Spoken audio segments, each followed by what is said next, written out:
आणि यानंतर एक धक्कादायक बातमी बीडमधनं आहे। बीड तालुक्यातल्या एका गावात एका विवाहितेवरती अत्याचाराची घटना समोर आली आहे। संबंधित विवाहिता घरामध्ये झोपलेली होती आणि तिला घरातनं नेऊन गावाबाहेर नेऊन तिच्यावरती अत्याचार केले गेले। अत्याचारानंतर पीडित महिलेला गावच्या चावडीवरच्या खांबाला बांधून ठेवण्यात आलं। या संपूर्ण प्रकरणी पोलिसांनी आरोपी वैभव पटेकरला बेड्या ठोकल्यात आणि 17 मार्च पर्यंत पोलीस कोठडी सुनावली आहे। विकास माने आपल्याला अधिक माहिती देतील। विकास, ही घटना नेमकी कधीची आहे आणि सध्या पोलिसांनी काय माहिती दिली आहे?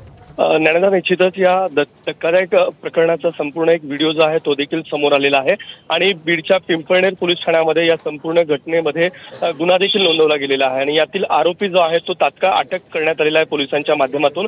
17 तारखेपर्यंत याला पोलीस कोठडी जी आहे ती देखील सुनावली गेलेली आहे। परंतु या घटनेनंतर सध्या बीडमध्ये खळबळ देखील उडाल्याचं प्राथमिकदृष्ट्या पाहायला मिळतंय।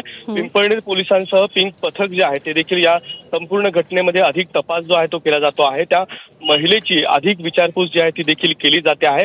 अतिशय गंभीर प्रकार आहे आणि याची दखल जी आहे ती आता पोलीस प्रशासनाच्या माध्यमातून घेतली जाते आणि अधिकचा तपास सध्या सुरू आहे। विकास, धन्यवाद या सगळ्या माहितीबद्दल। आणि या बातमी